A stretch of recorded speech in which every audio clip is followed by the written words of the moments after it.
Hola, ¿qué tal? ¿Cómo están? Hoy vamos a ver el capítulo de accidentes en endodoncia. Es una de las unidades temáticas que están en el programa de terapéutica endodóntica, donde vamos a ver diferentes aspectos de lo que hacen a los accidentes, qué es un accidente, qué tipos de accidentes pueden haber, cómo los prevenimos, bueno, y en el caso de que se vayan a dar, cómo los solucionamos. Vamos a darlo en dos partes. En esta primera parte vamos a ver la definición de accidente. Según la Real Academia Española, un accidente es una repentina e inesperada serie de acontecimientos no deseados entre el individuo y el ambiente y que producen una lesión personal, ¿verdad? Todos estamos acostumbrados a ver lo que podría ser un accidente, por ejemplo, automovilístico. Es algo que sucede de imprevisto, ¿verdad? Y que genera una lesión. Ahora, por ejemplo, en este caso, en esta radiografía de tórax, ¿verdad? Que está en uno de los textos de endodoncia, vemos que hay una lima, ¿verdad? Que fue deglutida por el paciente. Esto no sería un accidente, esto se evita, ¿ver? Con una correcta aislación absoluta. Entonces vamos a hablar de lo que realmente es un accidente, no este tipo de situaciones, que estos sí son fácilmente prevenibles. Ninguna endodoncia debería realizarse sin una correcta aislación absoluta.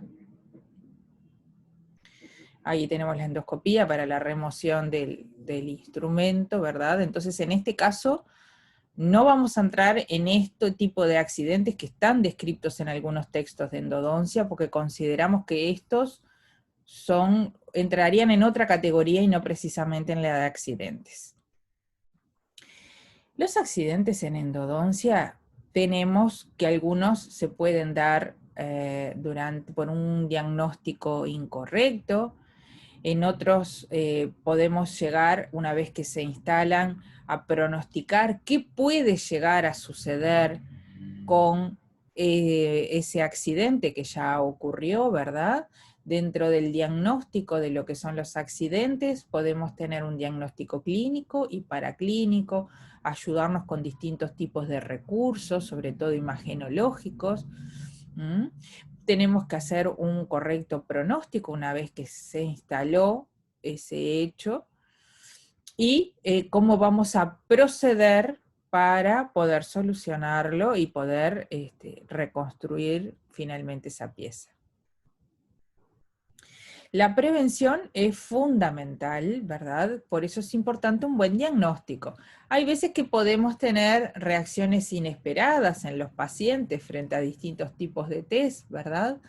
Pero no siempre obedecen este tipo de excepcionalidades. Así que la prevención es fundamental y para eso necesitamos agotar todos los recursos de diagnóstico para evitar los accidentes en endodoncia. Por ejemplo, vamos a ver en algunos casos donde hay coronas muy socavadas y que necesitamos reconstruir antes de aislar. ¿Mm?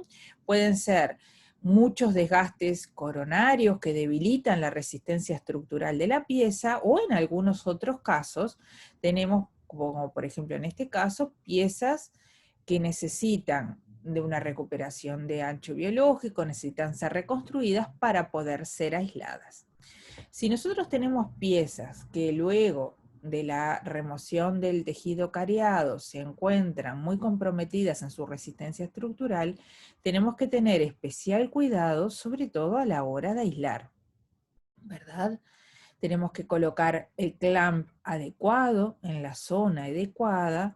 ¿Para qué? Para evitar la posible fractura de la pieza una vez colocado el clamp. Hay veces donde el clamp, si reconstruimos esa pieza que está debilitada, podríamos pensar en la colocación del clamp, por ejemplo, en una pieza vecina, con mayor masa dentinaria, que no corra el riesgo de fractura de su corona una vez instalada la aislación absoluta. Podemos tomar una impresión, construir un provisorio, aislar correctamente esa pieza, con distintas estrategias que ya hemos visto en otros teóricos, y probablemente en el caso de necesidad, si hubiera que colocar un clamp, la colocaremos en otra pieza, para evitar un posible accidente en esa pieza que está más comprometida. ¿Verdad? Entonces, en algunos otros casos, reconstruimos la pieza, ¿verdad? Y evaluamos qué tipo de aislación podemos realizar en ella y si realmente el clamp que seleccionamos es el correcto y si va a esa pieza poder soportar la presión del clamp o es necesario, una vez que está seleccionado, colocarlo en una pieza vecina como hemos visto, ¿verdad? La aislación no siempre va a requerir del uso imprescindible de clamps. Ustedes saben que hay otro tipo de dispositivos, de elementos para tener una correcta aislación absoluta, con todas las características y condiciones que ustedes ya conocen, y no necesariamente requerir del uso imprescindible de clamps. En la etapa de acceso a cámara y conductos, hay veces que pueden ocurrir accidentes. Vamos a ver qué tenemos que tener en cuenta para evitarlos. Algo que es fundamental antes de empezar cualquier tratamiento es conocer la anatomía interna de la pieza que vamos a tratar.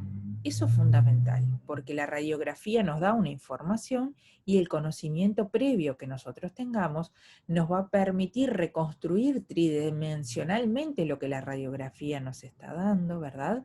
Antes de abordar la pieza, de manera que cuando la vayamos a abordar, no corramos riesgos en cuanto a lo que es esta etapa de acceso, ¿verdad? Siempre pensando en prevenir accidentes.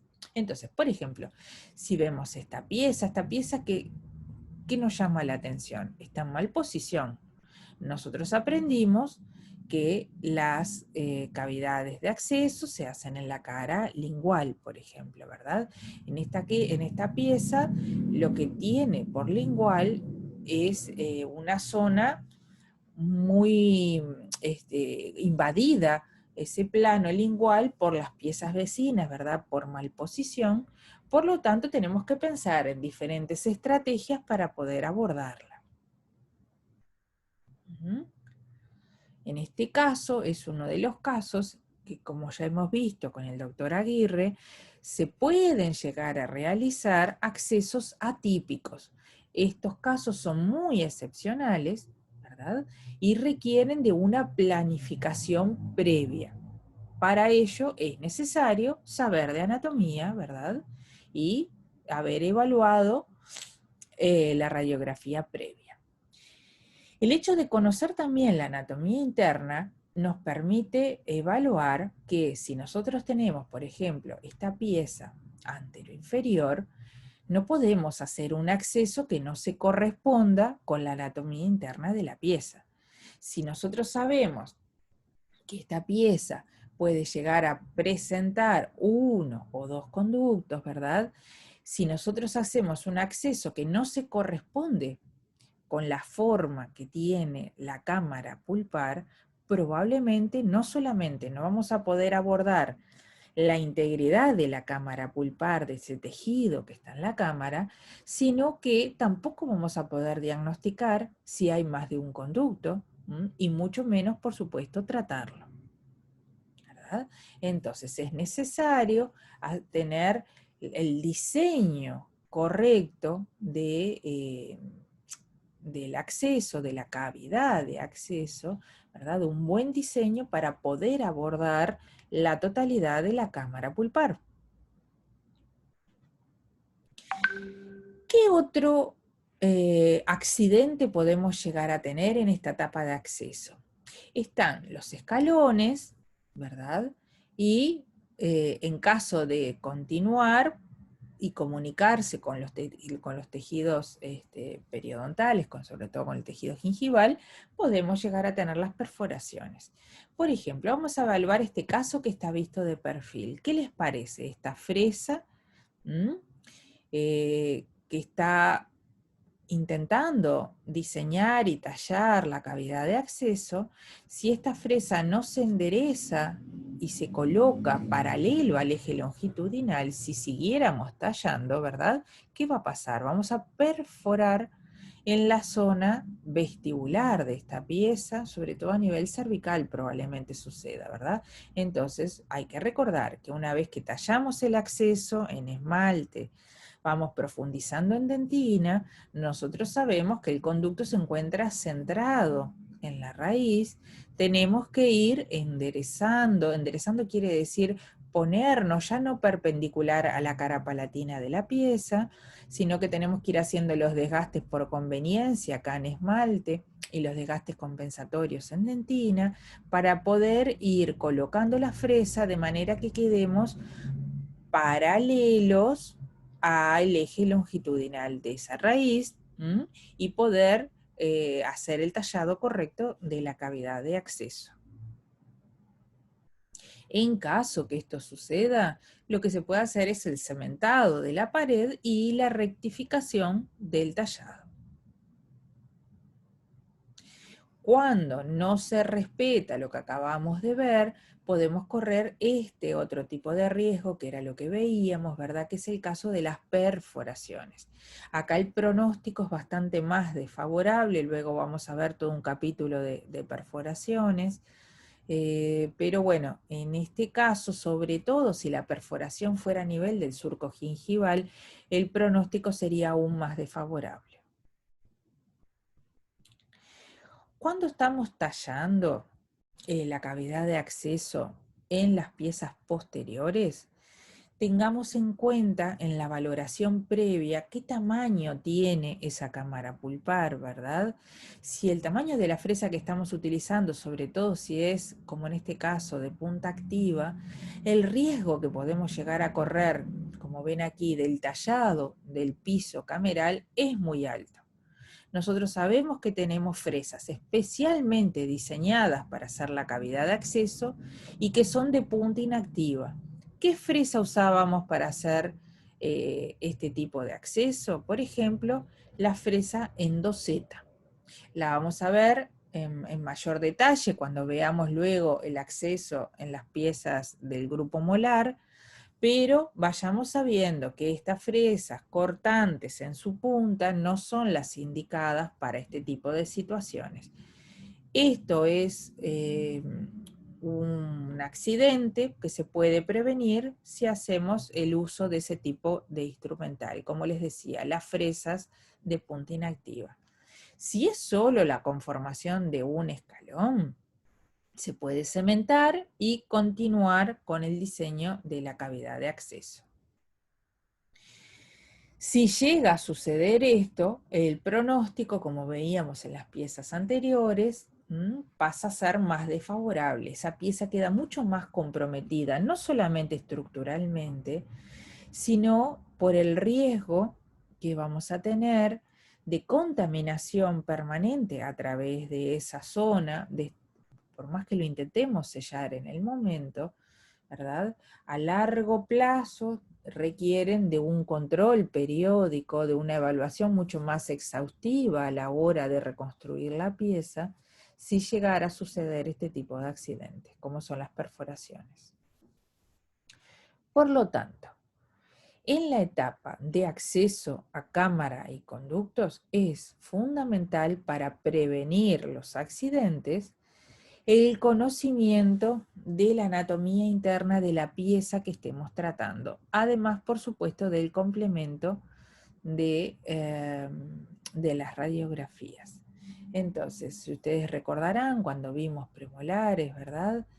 Si hay una cavidad por una lesión cariosa proximal, se elimina y se accede a cámara y conductos destechando correctamente, que eso ya lo aprendimos a hacer cuando vimos el teórico de acceso.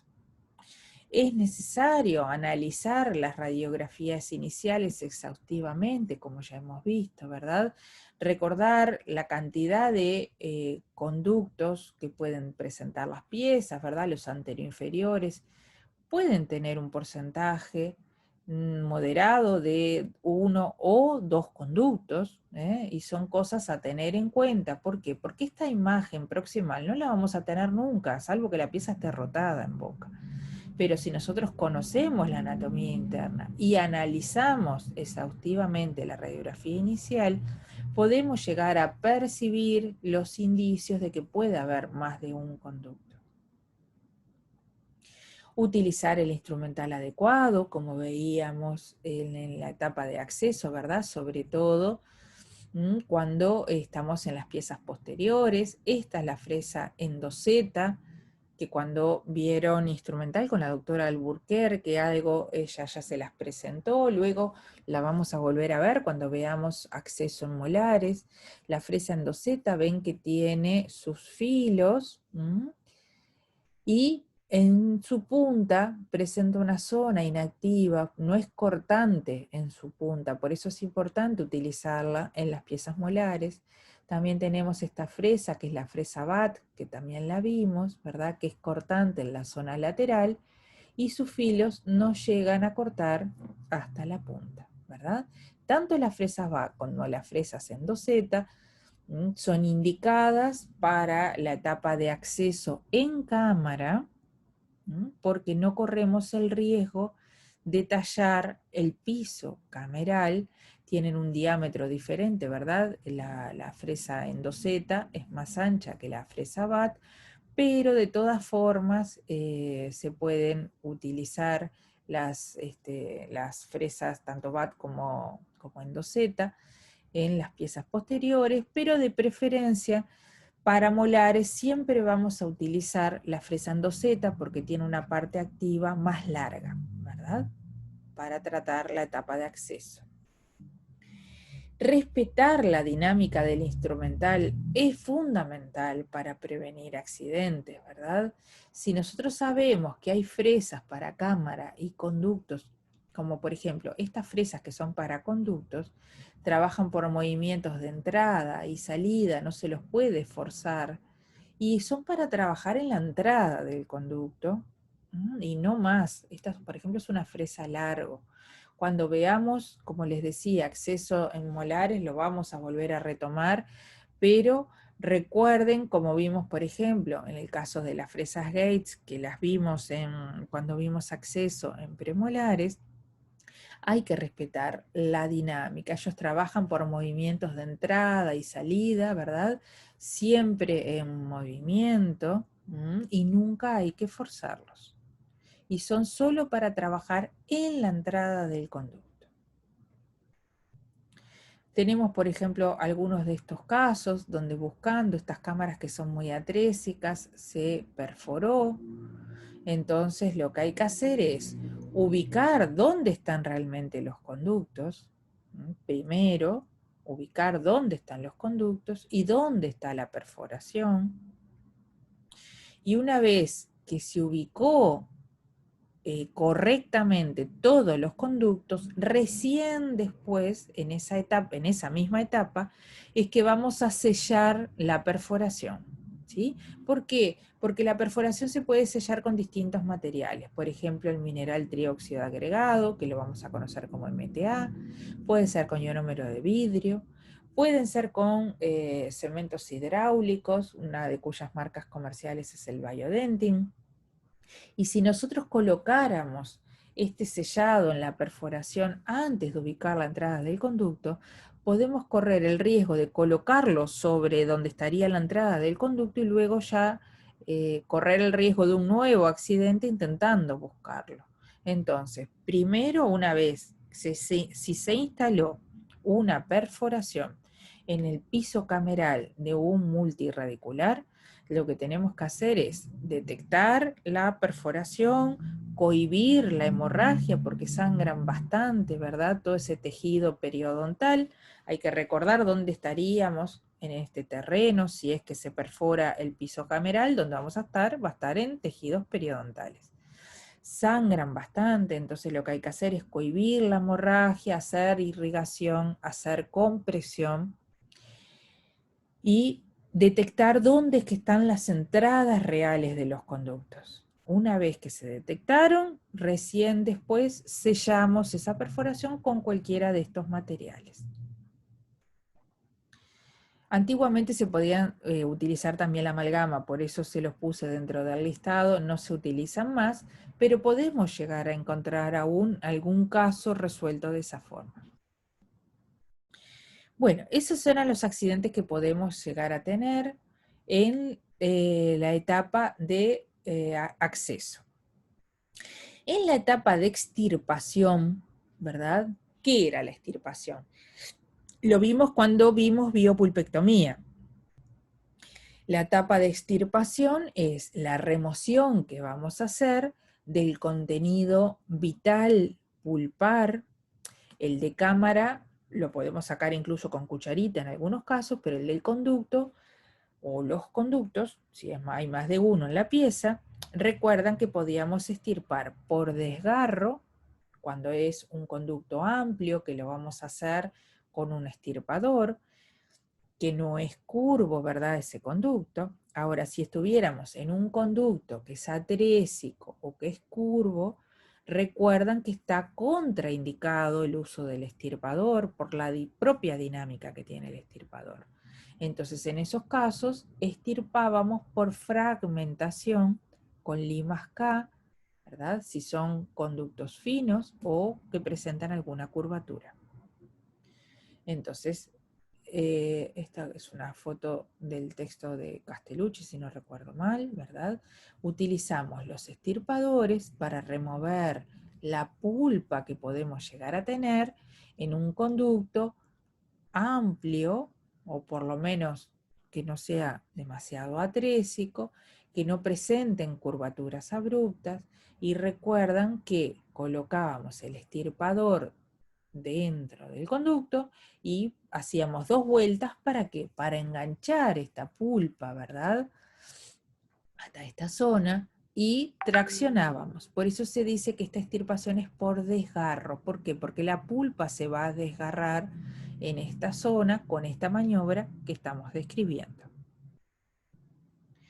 Si nosotros, por ejemplo, tenemos una curvatura como puede ser esta, ¿verdad? O esta misma del otro premolar, en estos casos no podemos llevar un extirpador hasta esta zona porque los extirpadores, si ustedes recuerdan cómo son fabricados, son instrumentos que son bastante débiles en su estructura. Imagínense el extirpador girando 2 veces y traccionando. Lo que va a suceder es que se va a separar y va a quedar parte del extirpador en la zona justamente de la curvatura.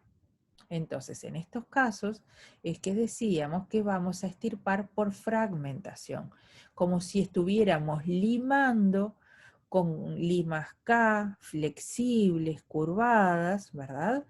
Que no van a correr el riesgo de separación que correría un extirpador en este tipo de anatomías. ¿Qué otro accidente podemos llegar a tener en esta etapa? Es un accidente que se puede instalar a posteriori de la etapa de extirpación, como puede ser la pigmentación o discromía de las coronas, ¿verdad? Ese cambio de coloración que se puede dar en las coronas cuando no controlamos adecuadamente la hemorragia post-extirpación y se da la pigmentación de las coronas. Entonces, lo primero que tenemos que hacer para prevenir este accidente es un acceso que aborde adecuadamente la cámara pulpar y que le permita a la irrigación remover todo este contenido orgánico. ¿Qué solución irrigante conocemos nosotros que va a disolver el contenido orgánico, el contenido pulpar? El hipoclorito de sodio, ¿verdad? ¿Y en qué concentraciones que estamos usando el hipoclorito de sodio en una biopulpectomía? Pues estamos hablando de pulpas vitales, por eso es que hablamos de extirpación. Si la pulpa está necrosada, recuerden que hablamos de desbridamiento. Si hablamos de extirpación, es porque estamos hablando de una pulpa vital.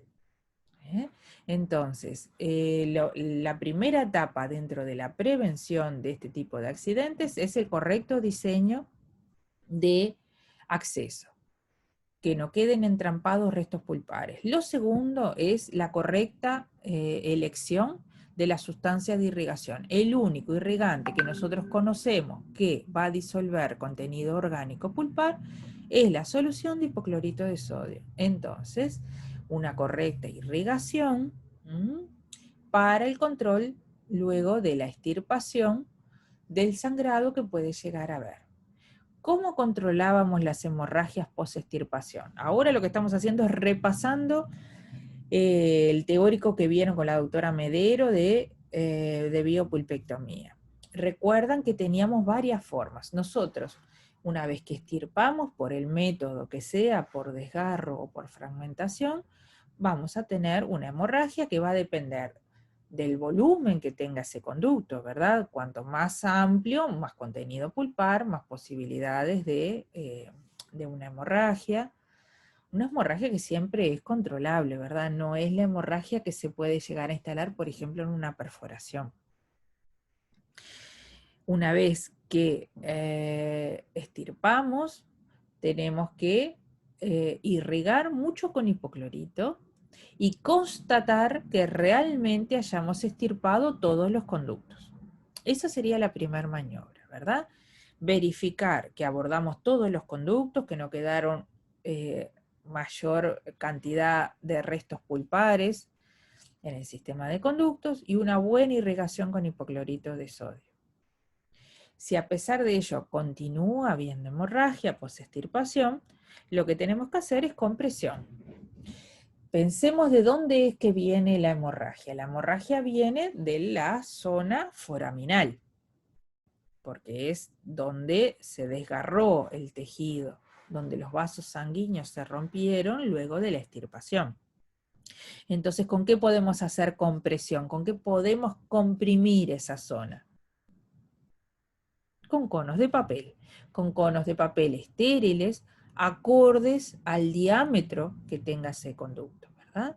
Si a pesar de esas tres maniobras continúa habiendo hemorragia, el cuarto paso en el control de la hemorragia post-extirpación sería la colocación de una medicación a base de hidróxido de calcio y se continúa en la sesión siguiente.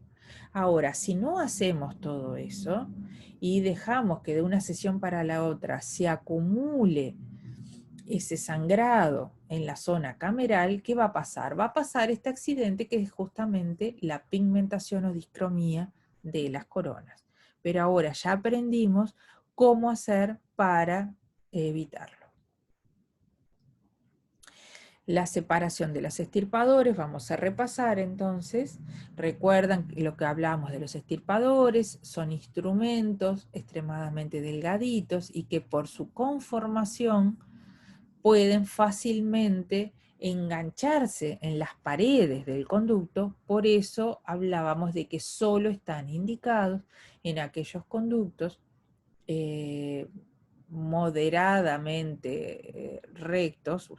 Siempre decimos, ¿verdad?, que el conducto completamente recto, nosotros sabemos que no existe la línea recta en la naturaleza, pero que no presenten curvaturas que comprometan la integridad del instrumento, ¿verdad? Que no se vaya a quedar enganchado o porque es muy finito ese conducto, muy mineralizado, muy atrésico, o porque presenta una gran curva. Entonces, en esos casos, recordemos, no estaría indicado el uso del extirpador. En este caso sí lo estaría. Recordemos entonces siempre examinar bien la radiografía inicial para poder estar seguros de que vamos a utilizar el instrumento adecuado para la extirpación, que no hayan curvaturas que no estemos detectando. Para eso es importante también el paso que vimos de cateterismo, que es aquel de conocer el interior de ese conducto, para poder saber algún dato extra además del que me da la radiografía inicial. Hay que examinar y hay que medir.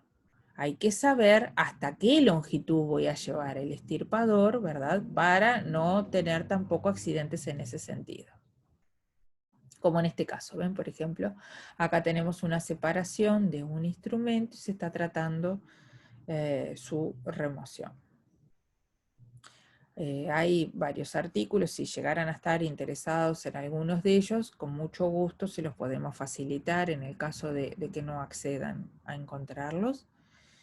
Hay diferentes recursos imagenológicos una vez que un instrumento se separa.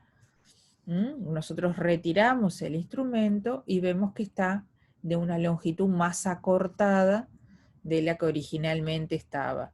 Entonces hay que detectar dónde, en qué porción del conducto quedó separado ese instrumento, ¿verdad? Cómo podemos hacer para abordarlo. Y hay veces que tenemos que recurrir a las tomografías para poder, bueno, planificar correctamente qué hacer con ese instrumento que se separó. En la etapa de conductometría, hay veces que también podemos llegar a tener algún tipo de accidente, lo mismo que en la etapa de conformación, si no se eligen adecuadamente los instrumentos que vamos a colocar de acuerdo a la anatomía interna del sistema de conductos, ¿verdad? No podemos colocar acá, por ejemplo, en este tipo de curvaturas, ¿lo ven? Una lima Gestron. Las limas Gestron están destinadas a otro tipo de anatomías y no a los conductos que pueden llegar a ser muy finos, muy atrésicos o con estos grados de curvatura porque se van a separar esas limas.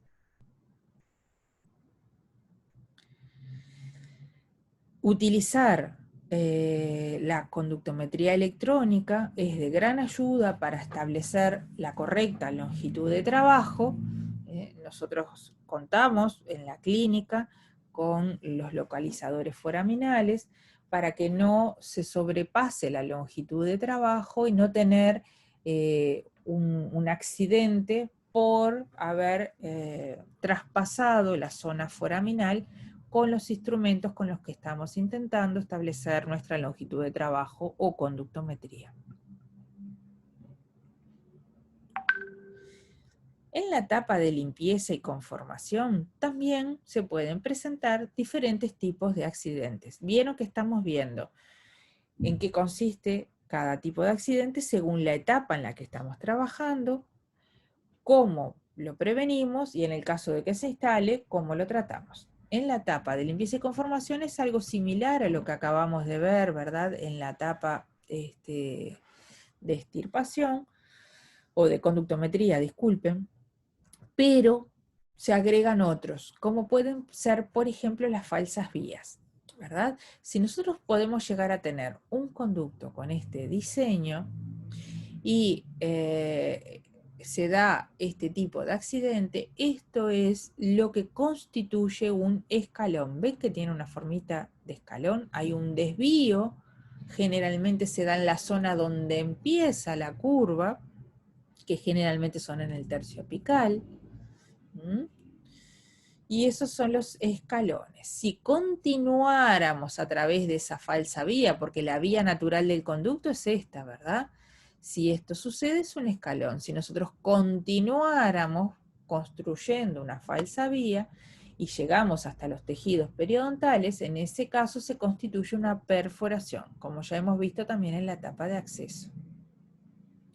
Entonces, si tenemos un escalón, ven, acá lo tenemos a mayor aumento. ¿Qué pasa acá? Acá tenemos un instrumento que es demasiado rígido como para abordar la curva y demasiado ancho. Tiene un calibre muy grande para ese conducto, entonces le va a costar adaptarse, le va a ser imposible poder abordar esta curva. Si nosotros le imprimimos una fuerza a esta lima, lo más que va a poder hacer es tratar de avanzar, pero manteniendo su forma rígida, ¿verdad? Que es recta. Ahí es como se va a constituir un escalón. ¿Mm?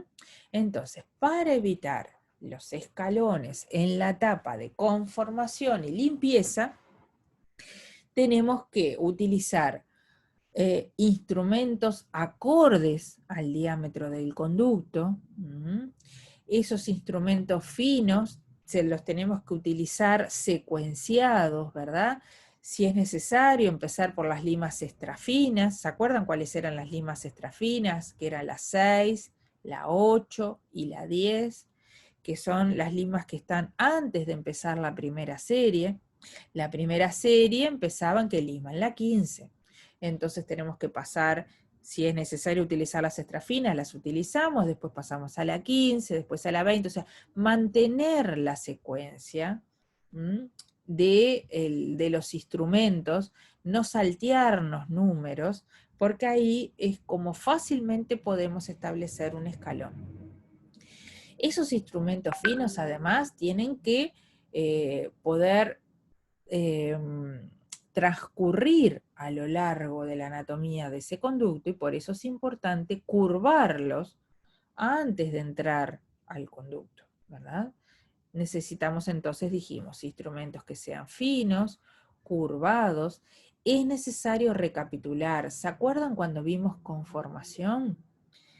Que se habló de que era la recapitulación, donde vamos a que, ustedes imagínense que para poder avanzar e instrumentar, se generan restos orgánicos e inorgánicos. Tenemos restos de virutas de dentina, que si no las removemos con la irrigación y con la conformación, se van a empezar a empaquetar aquí. Entonces, al no poder avanzar, vamos a querer, porque se va llenando esta zona del conducto no tratada con todos esos restos que se generan como detritus de la conformación, vamos a intentar avanzar, y al no poder avanzar porque no se recapituló, vamos a generar un posible escalón. Entonces vamos a quedar no solamente con un conducto que no está adecuadamente saneado, o por lo menos limpio, y además con un accidente durante la conformación. Y recuerden que la dinámica de los instrumentos tiene que ser la correcta. Nosotros sabemos que en conductos curvos, qué movimiento le tenemos que imprimir al instrumento para poder instrumentar y avanzar. Teníamos los movimientos de limado, ¿verdad? En sentido longitudinal del conducto, y de horario, antihorario, ¿verdad? Pero no de rotación completa o de varias vueltas de rotación, porque eso también no solamente puede generar la separación del instrumento, sino la generación de un desvío de la trayectoria natural del conducto.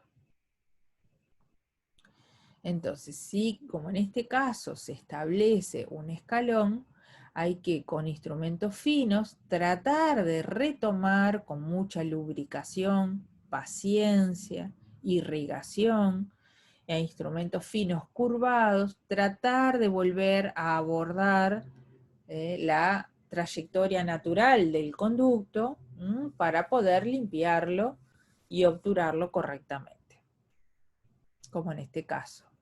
Porque ¿qué va a pasar acá? Acá lo único que va a poder sellar esta zona es el sellador que va a acompañar a los conos de gutapercha. No hay otra forma de sellar esas falsas vías que se generaron. Tenemos lo que se llama transportación apical entonces, ¿verdad?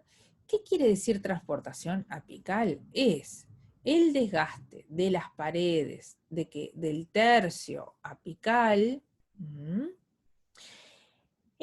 con mayor desgaste en la porción externa del conducto, generalmente antes del foramen, desviando la trayectoria natural del conducto, ¿verdad? ¿Por qué generalmente les parece que se da en la porción externa, ¿verdad? Esta es la porción interna de la curva y esta es la porción externa, ¿ven? Como en este caso. Vean este caso acá. Esta no es la trayectoria natural del conducto. El conducto venía con el mismo diámetro que vemos acá en la zona foraminal. Esto fue ampliado con las maniobras de conformación, ¿verdad? Y es un accidente que no debe ocurrir. Tratamos de que no ocurra, ¿verdad? Porque después es muy difícil de abordar el resto del conducto, se debilita esta zona, si esto se ampliara demasiado, imagínense que se puede perforar, y a su vez es porque es difícil establecer una obturación adecuada en con esta transportación. Entre otras cosas, cuando una lima, sobre todo una lima manual, es sometida a las fuerzas que se someten en un conducto curvo, recordemos que, por ejemplo, este instrumento entró curvado. Nosotros lo curvamos y su estructura original es una estructura recta. Entonces están los que se llaman las fuerzas de restitución, que lo vamos a ver más adelante. Pero cuando esta lima está trabajando dentro del conducto, ¿verdad? Va a estar apoyada ¿dónde? En esta zona y en esta zona externa. Por eso siempre se habla de que hay que tener especial cuidado cuando tratamos las porciones curvas de los conductos con lo que se llaman las transportaciones apicales del conducto. ¿Cómo se previenen estos accidentes? Realizando correctos ensanches tempranos. Hay que dilatar el tercio cervical del conducto antes de conformar la porción apical. Se recuerdan que hay que irrigar mucho, hay que dilatar, hay que irrigar mucho la cámara para detectar todas las entradas de los conductos, y esa dilatación del tercio cervical, ¿con qué se puede dar? Se puede hacer con instrumentos manuales o con instrumentos rotatorios, y ello nos va a permitir que nos va a permitir que nuestra irrigación penetre más profundamente, ¿verdad? Sin interferencias de estos tejidos, que justamente, imagínense tratar de entrar con una lima en un conducto con este diámetro, o una vez ya ampliado, que todos estos tejidos no van a guiar esa lima penetrando en el conducto, sino que son nuestras maniobras quienes los van a guiar. Por eso es importante realizar el ensanche temprano del tercio cervical de los conductos antes de conformar la porción apical, ¿verdad? Ven, si nosotros no hiciéramos este desgaste compensatorio acá en esta zona, imagínense esta lima que es 0,8, ¿verdad? Tratando primero de entrar, ¿verdad? Y que estas paredes son las que las van a guiar. Y luego intentar abordar esta curva y luego la curva apical.